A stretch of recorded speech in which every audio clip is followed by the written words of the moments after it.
Bapa di sorga, Allah yang kami sembah dalam nama Tuhan Yesus Kristus. Malam hari ini bersama jemaat GBI Rumah Kasih dan sahabat RPK yang dikasihi Tuhan dimanapun mereka berada.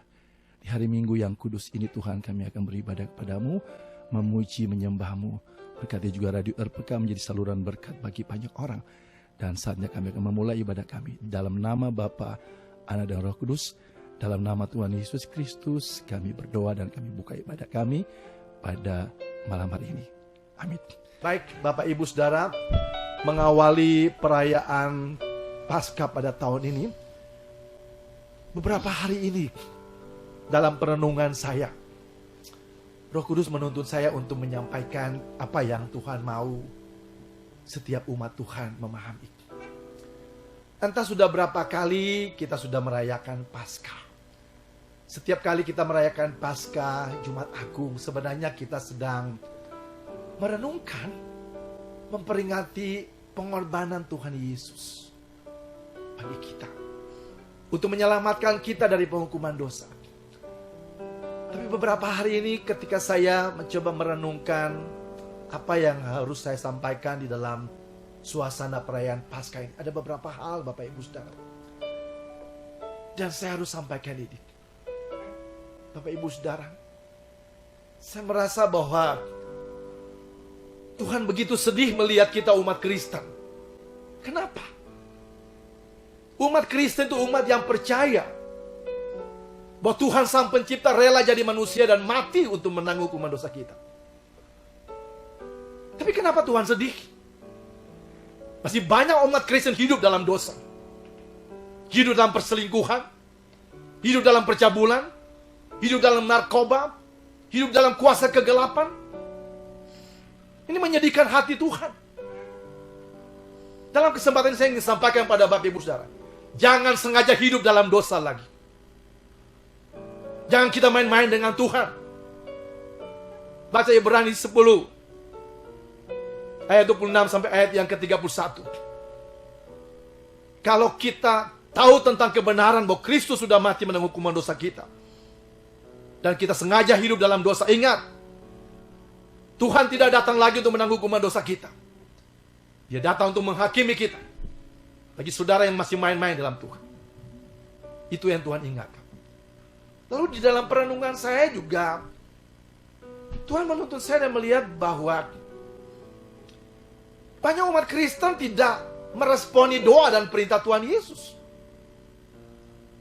Tuhan berdoa supaya kita bersatu, saling mengasihi. Tapi banyak gereja tidak bersatu. Kita melihat ada banyak gereja yang kaya tetap kaya, tidak peduli dengan gereja yang miskin. Dan di Jakarta ada ribuan anak-anak Tuhan. Anak-anak Tuhan, umat Kristen tinggal di jalanan. Saudara tahu mengapa jemaat mula-mula itu berkembang sehingga kekristenan menjadi umat yang terbanyak di dunia ini? Karena mereka bersatu. Mereka saling mengasihi. 2000-an tahun yang lalu, kalau Bapak Ibu Saudara tahu, 3000-an jemaat itu banyak. Saat ini kita punya jemaat 1000 aja banyak. 2000-an tahun lalu, umat Kristen ada 3000-an. Ketika Petrus berkhotbah, 3000-an orang bertobat. Tapi ingat baik, Alkitab mencatat, tidak ada satupun di antara mereka yang kekurangan. Saat ini, banyak gereja-gereja egois, punya banyak uang tapi tidak peduli dengan gereja-gereja yang lain. Sebab itu kenapa? Tuhan bicara jelas gitu. Kenapa kekristenan di Indonesia tidak naik-naik? Nggak sampai 10%, udah ratusan tahun Injil masuk sini. Karena kita tidak meresponi doa Tuhan Yesus. Tuhan suruh kita saling mengasihi. Hamba-hamba Tuhan aja banyak ribut pakai mimbar untuk serang satu dengan yang lain. Ini kekejian bagi Tuhan. Dalam suasana Paskah ini kita mesti bertobat. Wabah virus corona ini mengingatkan kita. Saudara punya gedung bagus pun tidak bisa dipakai. Sementara setiap minggu normal, saudara batasi orang untuk datang ibadah ke gereja. Memuakkan, menyajikan hati Tuhan. Hati Tuhan sedih melihat kita. Lalu hari ini yang saya ingin sampaikan kepada Bapak Ibu Saudara, terutama untuk kita hamba-hamba Tuhan, dan juga bagi jemaat, Tuhan berbicara jelas melalui Roh Kudus. Umat Kristen, dengar baik, umat Kristen Jangan mengkultuskan pendeta. Jangan mengkultuskan hamba Tuhan. Hanya Tuhan yang layak diagungkan. Hanya Tuhan yang layak dimuliakan. Kita tidak perlu punya pendeta-pendeta idola. Tidak perlu. Cukup satu idola kita. Tuhan. Tuhan Yesus. Saya mengamati beberapa KKR yang maju untuk didoakan itu orang-orang Kristen juga. Kita punya pendeta-pendeta idola. Dulu hamba Tuhan terkenal dari Amerika datang. Semua orang dari Papua semua datang mengidolakan. Tuhan tidak suka itu. Kita harus mengagungkan Tuhan. Hamba Tuhan itu punya karunia-karunianya dari Tuhan. Sebab itu kesempatan ini saya mau sampaikan. Umat Kristen tidak perlu mengidolakan pendeta. Tidak perlu mengkultuskan pendeta. Dan para pendeta, jangan mencuri kemuliaan Tuhan. Ingat, Anda hanya pendeta, hanya hamba Tuhan. Jangan merasa diri hebat, pintar khotbah, menyerang hamba Tuhan yang lain. Suasana Paskah kita mesti bertobat sungguh-sungguh. Baik jemaatnya maupun hamba Tuhan. Hari ini juga saya ingin berbicara kepada anak-anak muda. Anak-anak muda dimanapun saudara berada saat ini, guru anak-anak sekolah minggu. Catat ayat ini dan renungkan. 1 Timotius 4 ayat 12. Ini ayat buat kalian. 1 Timotius 4 ayat 12. Dengar baik. Jangan seorang pun menganggap engkau rendah karena engkau muda. Jadilah teladan bagi orang-orang percaya dalam perkataanmu, dalam tingkah lakumu, dalam kasihmu, dalam kesetiaanmu, dan dalam kesucianmu. Tidak peduli. Kalau orang tuamu berbuat dosa, jangan takut tegur. Orang tua melarangmu untuk merokok, tapi kalau orang tuamu sendiri merokok, tegur. Orang tua harus jadi contoh yang baik. Jangan memberikan contoh yang tidak baik. Jangan berpikir bahwa kalian anak kecil tidak bisa. Alkitab jelas katakan, jangan seorang pun menganggap engkau rendah karena engkau muda. Jadi teladan, tegur dia. Orang tua juga harus berpikir jadi contoh yang baik. Jadi hari ini Tuhan pengen berbicara kepada setiap kita, ya. Di dalam suasana perayaan Paskah ini, ya, mari kita mulai merenungkan. Setiap umat Kristen, ya, dengar baik, tidak perlu mengkultuskan pendeta. Tidak perlu mengidolakan pendeta. Ya, nanti saya akan bahas. Karena setiap kita punya kuasa yang sama. Saya agak lucu perhatikan setiap ada KKR misalnya. Pendeta kan punya Roh Kudus, tapi yang jatuh tumpang tangan, rebah dalam roh itu katanya orang Kristen juga. Berarti rohnya kalah dong, padahal setiap orang punya Roh Kudus. Nanti kita akan bahas. Tapi dalam suasana Paskah ini saya ingin kita bertobat semua, ya. Kuasa itu khusus untuk kita hamba Tuhan. Jangan mencuri kemuliaan Tuhan. Tugas kita adalah mengajarkan umat untuk mengidolakan Tuhan. Jangan mengajarkan umat untuk mengidolakan kita. Biarlah Tuhan semakin besar, kita semakin kecil. Kita bukan selebriti untuk tampil, untuk diidolakan. Hanya Tuhan yang layak diidolakan. Jadi hari ini, dalam suasana perayaan, dalam perenungan Paskah ini, saya ingin ajak kita semua untuk merenungkan bahwa kuasa yang Tuhan berikan kepada kuasa Roh Kudus yang Tuhan berikan itu kepada setiap orang. Kalau kita perhatikan dalam Yohanes 1 ayat yang ke-12, setiap orang yang menerimanya diberi kuasa. Diberi kuasa untuk apa? Untuk mengusir setan, untuk mendoakan orang sakit. Jadi kan bukan pendeta saja, setiap orang punya kuasa untuk mendoakan orang sakit. Tapi selama ini semua harus pendeta, semua harus pendeta. Saya gembala sidang, saya pendeta. Ya kita boleh mendoakan. Kalau kita baca dalam Yakobus 5 ayat yang ke-16, ya, doa orang benar besar kuasanya. Nah, selama ini apa? Kita harap pendeta saja yang berdoa. Bahkan mungkin saya dengar ada pendeta bilang, harus saya yang berdoa. Kalau saya tidak berdoa berarti tidak didengar oleh Tuhan. Wah, Anda mencuri kemuliaan Tuhan itu. Kita akan buka-bukaan hari ini bahwa setiap orang percaya itu, jangan berpikir bahwa pendeta itu paling benar. Belum tentu, banyak juga pendeta berselingkuh. Banyak juga pendeta hidup dalam dosa. Setiap orang percaya itu punya kuasa yang sama. Dan hari ini kita akan merenungkan kebenaran firman ini supaya kita semua sama. Bisa bayangkan nggak? Kalau satu orang Elia berdoa, Hujan tidak turun selama 3,5 tahun. Dan dia berdoa lagi. Tuhan, apalagi kalau ada 40 juta orang Kristen di Indonesia berdoa bagi bangsa ini. Dan memohon, Tuhan angkat virus corona ini. Saya percaya Tuhan pasti dengar. Setiap kita punya kuasa. Terkadang kita berdoa untuk setiap pergumulan kita. Mungkin kita bisa langsung terima jawaban dari Tuhan, tapi terkadang juga Tuhan menyuruh kita untuk menunggu. Sahabat RPK, jemaat yang terkasih sedang berdoa untuk satu pergumulan. Namun mungkin belum ada jawaban seperti yang kita inginkan. Ingat, proses Tuhan. Allah turut bekerja dalam segala sesuatu untuk mendatangkan kebaikan. Dan waktu Tuhan itu waktu yang terbaik. Pengkhotbah berkata, semua akan indah pada waktunya. Baik, kita akan lanjutkan pembahasan kita pada malam hari ini. Untuk kita boleh memahami bahwa setiap orang punya kuasa dari Tuhan. Ya. Firman Tuhan dalam Alkitab memberitahukan kepada kita bahwa semua manusia telah berdosa. Ya. Umat Kristen percaya ini. Artinya, awalnya manusia itu diciptakan Tuhan dalam kondisi yang sungguh amat baik. Kejadian 1 ayat 31. Namun ketika manusia tidak taat kepada Tuhan, maka apa yang terjadi? Kita bisa baca di dalam Kejadian 3, hubungan antara manusia dengan Tuhan menjadi rusak. Manusia menjadi terkutuk. Nah, Kejadian 3 ayat 23-24 katakan bahwa manusia diusir keluar dari Taman Eden, taman yang indah itu. Dan Roma 3 ayat 23 berkata bahwa manusia telah berdosa dan telah kehilangan kemuliaan Allah. Apa artinya kehilangan kemuliaan Allah? Hidup kita sudah tidak memuliakan Tuhan lagi. Dan kita sudah tidak tahu lagi bagaimana jalan ke surga. Dan yang lebih menyedihkan lagi, kita dihukum mati masuk alam maut. Roma 6 ayat 23a. Menyedihkan. Hidup terpisah keluar, berada dalam kuasa kegelapan. Jadi dunia ini sebenarnya sejak awal itu dipercayakan Tuhan untuk kita. Tetapi karena kita lebih taat kepada iblis daripada Tuhan, maka dunia ini dikuasai oleh iblis. Upaya kita untuk berbuat baik gak bisa. Agama apapun dengar baik. Agama apapun termasuk agama Kristen, tidak bisa menjamin orang ke surga. Tidak bisa. Agama Kristen dan agama-agama yang lain hanya mengajarkan kita berbuat baik. Tapi firman Tuhan dalam Roma 3 ayat 20 berkata bahwa manusia tidak bisa dibenarkan karena melakukan perbuatan baik.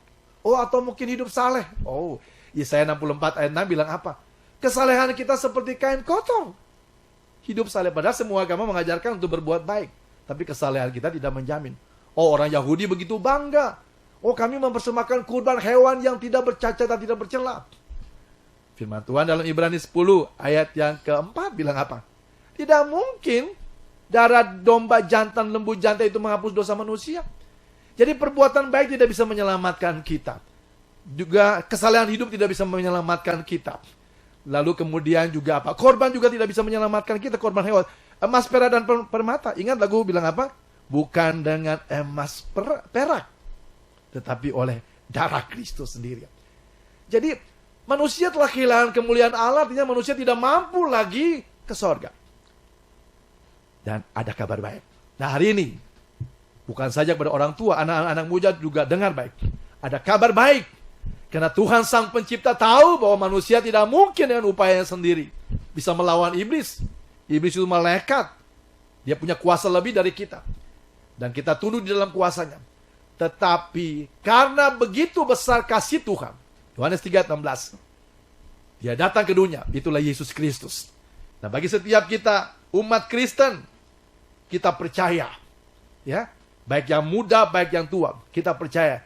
Di dalam Kristus, melalui pengorbanan Kristus, maka hubungan antara kita dengan Tuhan sudah dipulihkan kembali. 2 Korintus 5 ayat yang ke-18. Ya, dari ayat 17-18, kita menjadi ciptaan baru. Pulihkan hubungan. Dan kita dilayakkan memanggil Tuhan sebagai apa? Bapa. Jadi karena Kristus, dosa telah membuat kita kehilangan kemuliaan Allah. Harus dihukum mati. Tapi pengorbanan Kristus kembali telah memulihkan kita dengan Tuhan. Hubungan kita seperti seorang anak dengan Bapa. Sebab itu kita memanggil Allah sebagai Abba, ya Bapa. Dan kondisi dosa itu membuat kita menjadi terkutuk. Kenapa Yesus memilih di kayu salib?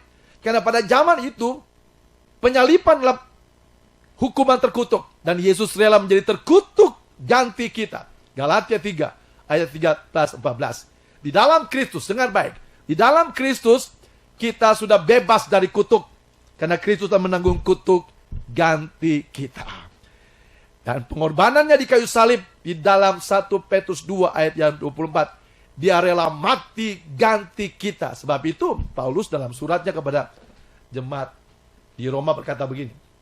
Di dalam Kristus tidak ada lagi penghukuman dosa. Karena Tuhan telah membebaskan kita dari penghukuman dosa. Sebab itu setiap orang yang sungguh-sungguh percaya kepada Tuhan Yesus Kristus, kita sudah bebas dari penghukuman dosa. Dan luar biasa lagi, kita yang tadi diusir keluar dari hadirat Tuhan, masuk ke dalam kuasa kegelapan.